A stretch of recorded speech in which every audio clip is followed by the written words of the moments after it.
Hello বন্ধুরা, গোপাল রান্নাঘর থেকে তোমাদের সাদর আমন্ত্রণ জানাচ্ছি। প্রথমেই লাউ পাতা দেখে ভাবছো তো যে হঠাৎ আজকে লাউ পাতা কেন। প্রথমেই আমি একটু সরি চেয়ে নিই। তার কারণ হচ্ছে এই লাউ পাতাটা কেটে ফেলার পর, অর্থাৎ লাউ ডাঁটার থেকে পাতাগুলো কেটে ফেলার পর আমার খেয়াল হয়েছে যে গোটা লাউ ডগাটাকে যে তোমাদের ছবি তুলে দেখাবো সেটা ভুলে গেছি। আমি আজকে কিন্তু যে ফটোটা দিয়েছি সেটা গুগল থেকে, ঠিক আছে? তো প্রথম বলি, আজকে শিবানিদির আমার অ্যাসিস্ট্যান্ট, সে তার বাড়ির থেকে তার অনেক জমি, আমি আগেও বলেছি যে অনেক আম, জামরুল, জাম, কাঁঠাল এ ধরনের কচুরলতি, থোর, মোচা এই ধরনের জিনিস এনেই দেয়। তো আজকে লাউ শাক নিয়ে এসছে, একদম টাটকা লাউ শাক। তো প্রথমেই কি হলো, প্রথমেই আমার আর এক অ্যাসিস্ট্যান্টকে বললাম, তুমি একটা কাজ করো, লাউ ডগাটা দিয়ে চচ্চড়ি কেটে দাও তরকারি দিয়ে, আর লাউ শাকটার আমি, অর্থাৎ লাউ পাতাগুলোর আমি বাটাই বলো আর ভর্তাই বলো সেটা করব। তো দুভাবে করতে হবে, চিংড়ি মাছ ছাড়া আর চিংড়ি মাছ দিয়ে। কারণ আমি আগেই বলেছি যে বাড়িতে প্রবলেম আছে, চিংড়ি মাছ সবাই সহ্য করতে পারে না। কুচিয়ে কেটে নিয়েছি, দেখো কাঁচা লঙ্কা দিয়েছি, দিয়ে এটার একটা পেস্ট তৈরি করব। আর চিংড়ি মাছ দিয়ে মানে কাঁচা বেশ 4-5টা বড় চিংড়ি নিয়েছি, এখানে কিন্তু 3-4-5টা কাঁচা লঙ্কা নিয়েছি, আর লাউ পাতাগুলোকে কুচিয়ে নিয়েছি। দেখো আমি আলাদা করে দুটো পেস্ট করেছি, অর্থাৎ একটা এইটা কিন্তু চিংড়ি মাছ দিয়ে পেস্ট, আর এটা কিন্তু চিংড়ি মাছ ছাড়া পেস্ট, ঠিক আছে? কারণ আমার হাজব্যান্ড কিন্তু চিংড়ি মাছ ওর খাওয়া মানা আছে। এবার কড়াইয়ে কিন্তু প্রথমে আমি চিংড়ি মাছ ছাড়াটা করব। কড়াইয়ে আমি 2 চামচ সর্ষের তেল দিয়েছি, সর্ষের তেল দিয়েই কিন্তু ভর্তা করবে।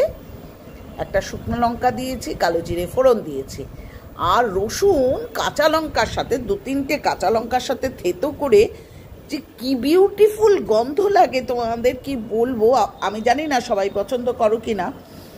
রসুনটা ভাজা ভাজা হয়ে গেলে আমি পেঁয়াজটা কিন্তু এখানে বেটে বুটে দিইনি, পেঁয়াজটা কুচিয়েই দিয়েছি, দিয়ে কিন্তু ভালো করে ভাজতে শুরু করে দিলাম। দেখেছো বন্ধুরা, রসুনটা যখন কাঁচা লঙ্কার সাথে ভাজা হয় না, সে যে কি একটা অপূর্ব গন্ধ আমি বলে বোঝাতে পারবো না।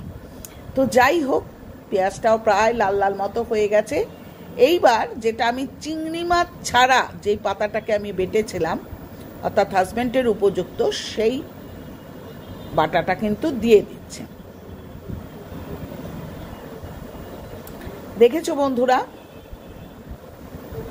এবার ভালো করে কিন্তু এটা পেঁয়াজের সাথে মিশিয়ে নেব। মশলার মধ্যে কি কি দিচ্ছি, নুন দিচ্ছি, হলুদ দিচ্ছি, আর কাশ্মীরি লঙ্কার গুঁড়ো দিচ্ছি। বন্ধুরা এখানে একটা দরকারি কথা, ভর্তাতে অনেকে মিষ্টি দেন না, কিন্তু আমি কিন্তু দিই। হয়তো সব ভর্তায় দিই না, কিন্তু এই লাউ পাতা ভর্তায় কিন্তু আমার মিষ্টি লাগে, পটল ভর্তা, ঝিঙে ভর্তা এগুলোতে আমার লাগে। সুতরাং আমি অল্প চিনি দিয়ে কিন্তু এটাকে বেশ করে নাড়াচাড়া করছি। তবে একটা কথা, ভর্তা বা বাটা খেতে গেলে কিন্তু ধৈর্যটা ভীষণভাবে জরুরি। কারণ হচ্ছে, বারবার বলছি, এটাকে একদম শুকিয়ে গায়ে মাখা করে ফেলবে, ঠিক আছে? অর্থাৎ জল থাকা অবস্থায় কিন্তু নামিও না, তাহলে কিন্তু ভর্তার কোনো টেস্টই পাবে না। একদম ভালো করে ভেজে একেবারে গায়ে মাখা অবস্থায় হয়ে গেল আমার একটা ভর্তা। আর একটা ভর্তা, এখানে কিন্তু একটু বেশি তেল দিয়েছি, দেখতেই পাচ্ছ, 3-4 চামচ সর্ষের তেল। আহা, শুকনো লঙ্কা, কালো জিরে ফোড়ন দিয়ে ওই রসুনটা কাঁচা লঙ্কার সাথে থেতো করে কি অপূর্ব স্মেল বাড়ি মম করে। বেশ করে পেঁয়াজ দিয়ে ভালো করে ভাজা করে, এবার যেই লাউ পাতাটাকে, একদম কচি ছিল লাউ পাতাটা, জানো বন্ধু, মানে একদম ফ্রেশ গাছ থেকে তোলা। তো ওই চিংড়ি মাছ দিয়ে কাঁচা লঙ্কা দিয়ে এটা বেটেছিলাম, দিয়ে এবার ভালো করে এটা ওই পেঁয়াজ রসুন টসুনের সাথে ভালো করে নাড়াচাড়া করে নেব। দেখতে পাচ্ছ? আবার বলছি, ওই একই জিনিস, একটু নুন দিয়েছি, হলুদের গুঁড়ো দিয়েছি, কাশ্মীরি লঙ্কার গুঁড়ো দিয়েছি, আর চিনি ছাড়া ভাই আমি কিচ্ছু কাজ করি না। হয়তো শুধু মাছের ঝোলটাই দিই না, তবে মাছের ঝোলেও কিন্তু কালিয়া ফালিয়াতে দিতে মানে দিই, আমি দিই কালিয়া কোরমা এগুলোতে আমি একটু একটু দিই। তো অল্প করেই চিনি দিলাম, কারোর ইচ্ছা না হলে দেবে না। ভালো করে বেশ করে কষিয়ে কষিয়ে কষিয়ে কষিয়ে একদম গায়ে মাখা মাখা অবস্থায় আমার ভর্তা রেডি। বড়টা হচ্ছে চিংড়ি মাছ দিয়ে, আর ছোটটা হচ্ছে চিংড়ি মাছ ছাড়া। হয়ে গেল। ওহো, আজকে দুপুরে যে কি অমৃত খাওয়া! গরম ভাতের সাথে একবার করে খাও বন্ধু, কচি পাতাগুলো নিয়ে, তাহলে খেতে বেশি ভালো লাগবে। সত্যি বলছি, আমার এই ভর্তা টর্তা হলেই তো আমার জমে যায়। সুতরাং তোমরাও সেইভাবেই করো, ঠিক আছে? আর করে খেয়ে তারপর বলো। চিংড়ি মাছ দিয়েও করতে পারো, চিংড়ি মাছ ছাড়াও করতে পারো, এটার মধ্যে ম্যান্ডেটারি কিছু নেই। আর পরের দিন ফিরবো আবার নতুন কোনো আইটেম নিয়ে। আর পুরনো বন্ধুরা, তোমরা যেভাবে সমর্থন করছো, যেভাবে ভালো ভালো কমেন্ট করছো, রিয়েলি আমি গ্রেটফুল, রিয়েলি আমি গ্রেটফুল।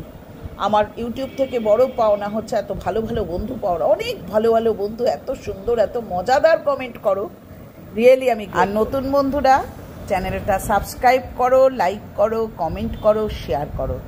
একটা কথা বারবারই বলি যে একটু ফুল ওয়াচ করার চেষ্টা করো সবাই, আর প্রত্যেকেরটা ফুল ওয়াচ করো।